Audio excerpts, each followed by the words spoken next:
Have you ever played a game that makes you mad, but for some reason you keep playing it? You could easily walk away, but something keeps pulling you back despite being frustrated?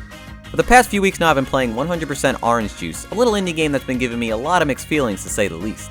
With a few of my friends deciding to suddenly play this game and coincidentally owning a copy, the stars were aligning to finally give this game a shot, and so I did. I wasn't really sure what to expect here. A long time ago I remember watching Twitch streams of this game and not being able to follow. From an outsider's perspective, it's a lot to take in. Stars are flying across the screen, dice are constantly being rolled and sometimes give off numbers that don't match the number on the dice, and there's just cards everywhere. I couldn't tell what was happening back then, but it seemed like fun. When it was my turn to learn, however, it wasn't so bad. You see, 100% Orange Juice is a board game.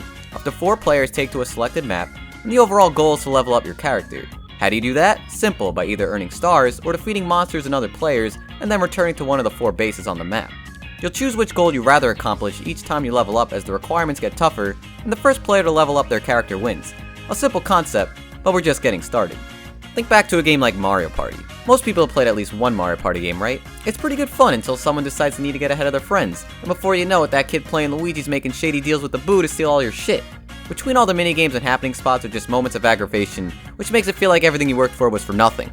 Well, that's 100% Orange Juice all the time. There's no minigames here. Everyone is just out to get you and looking to help only themselves achieve victory. Before you actually start the game though, there's a bit of prep work. For starters, you'll need a character to play as, and goddamn are there a lot.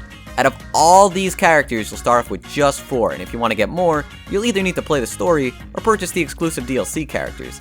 Unlockables are fine, but considering this game is heavily geared towards multiplayer, I think the lack of starting content is a bit discouraging.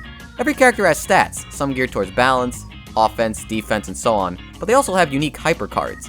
Cards play a big role in 100% Orange Juice. It might even be the most defining factor, but we'll get more into that later. Each player is required to select 10 cards before the game starts, which will then be put into a deck and distributed randomly throughout the game.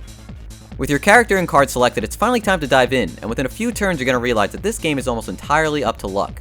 Movement around the board is simple, just roll the dice and be on your way. With boards filled with event spaces, there's a likelihood that your turn will be eventful in some way. There's spaces to gain stars, drop stars, draw a card, randomly warp, or fight an enemy, but you never know what you're really getting into. Landed on a bonus space, roll the dice and see what you get. Landed on a drop space, better grab that dice again. Even the battles are handled through dice rolls, but this is where the character stats heavily come to play. Let's take QP as an example here. With zeros across the board, this means that whatever her dice rolls will not be influenced in any way. Sherry, on the other hand, has +1 for all stats, so an additional point will be added to any roll during the battle phase. 2s become 3s, 6s become 7s, you get the idea. Battles play out in a turn-based fashion. One attacks first, then the other next. Attacking is simple, you just roll and see what happens, but for the player trying to survive, you have 2 options, defend and evade. By defending, you'll subtract the attacker's roll by your roll, and that's how much damage you'll take, though you're always required to take 1 damage, even if you roll higher. In order to avoid damage completely, you'll need to evade. This requires the player to roll a number higher than the attacker. The downside is that if you choose evade and roll lower, or even tie with the attacker, you're taking on the full damage. It's a riskier play for sure, but that's just this game. It's all about taking chances. Battles end after the second player attacks, so it's likely you'll come out alive in most encounters, unless your luck is god-awful, which it can be.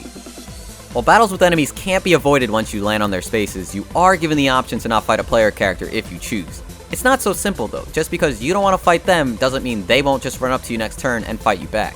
The one to initiate the fight attacks first, and by choosing to fight someone, you'll end your turn on that space. Maybe the player is sitting on a card space and you need cards badly.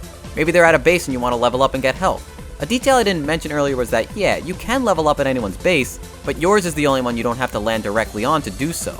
A risky battle can turn into a level up if played correctly, so think about the risk versus reward in these scenarios. Regardless of whether you're going for stars or kills for your level ups, the results of a fallen player are pretty substantial. Killing a player is worth 2 points over a standard enemy's 1, and the fallen player will give half their stars to the victor, on top of having to roll again in order to revive. It's the easiest way to piss someone off, plain and simple, but it's really hard to win otherwise. Let's not forget the bosses though. After a set amount of turns, all enemy spaces will turn into boss spaces. With stupidly high stats, the priority at first isn't so much to defeat it, but to survive. Unless you have some godly luck and card combo, it's unlikely that the first few players to encounter the boss will defeat it. But whoever ends up doing so is going to get a huge sum of stars. Just like the players, anyone who's defeated by the boss, or even common enemies for that matter, will give up half their stars, meaning potentially hundreds of stars are just up for grabs by defeating them. The cards though are where it all changes, where the fun begins and ends. There's cards for all situations. Simple stuff like healing your character or raising stats during battle, trap cards that will skip turns or drop stars, and the previously mentioned hyper cards. These can honestly be anything. forcing all players into battle with the card's activator, swapping everyone's cards and allowing the players to see everyone's cards except their own, laying invisible bombs across the map, and so on. When someone plays a hyper card, expect the worst. Oh great, someone's playing Mary Popo. Really hope she doesn't have a free-to-use hyper that just steals half your stars and warps her right to you. Of course she does! Why wouldn't she? It's okay. It's alright. Really though, the cards make the game. They allow the players to attempt to make plays in an otherwise RNG-ridden playing field.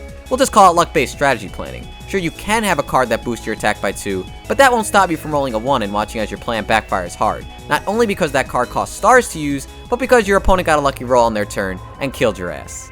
And that's why this game can be so frustrating, because you really don't have control over what happens. You can plan ahead and try and make plays, but it's all up to the roll of the dice. Check out this play. I set up Delta Field, forcing all players into only being able to roll 1 for their next turn. It's a perfect time to attack, but no.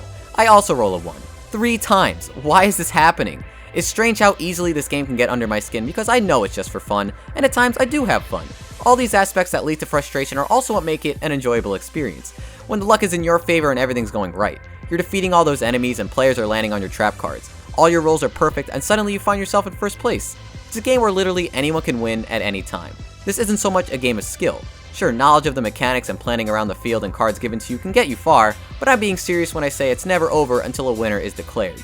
I think that's why it's so fun though. Everyone's on equal terms, trying to come up with their own strategies and working around each other. It's a very personal game. You are directly attacking people because you know what they want and will do anything to stop it. Those level up requirements you choose can be seen by everyone and can't be changed until your next level up. So stopping someone from landing at a base with all those stars or kills is just as desirable. There's always a sense of dread looming, never knowing what's about to happen, making each encounter more stressful than it needs to be, but you fight on because you are hopeful that it can all turn around at any time. Considering 100% Orange Juice's Japanese roots, the overall presentation of this game is to be expected. The character designs are simple and cute, but the lack of animations do leave a bit to be desired. As you stare at the board that's magically floating above some strange 3D space, you'll likely wonder where the budget for this game was. Maybe it all went into the music though, because this game has a great soundtrack. The fun part is that every time a player levels up, their character's theme song takes over, so it's always changing. As 100% Orange Juice seems to be a collaboration game, pulling characters from other games into one big party experience, there's definitely a bit of clashing when it comes to the music, but most of it's a good listen. Whether or not you enjoy 100% Orange Juice is going to come down to how much fun you think you'll have with your friends. It's a party game and pretty much nothing else. Those without a couple buddies to get into it will likely consider this game a waste of time. In fact, I'd say don't buy this game at all if that's the case. But for everyone else, you may find something special here. The mechanics are simple, making it easy to jump into at any point, and with tons of playable characters and cards, you'll likely find the perfect set to fit your playstyle, almost like a fighting game. It's a game that's as fun or as frustrating as you let it be, but if you do enjoy luck-based games, then this can honestly be a great time. Just don't let losing get to you as much as I do. That'll about do it for me though. Thanks for watching. Until next time.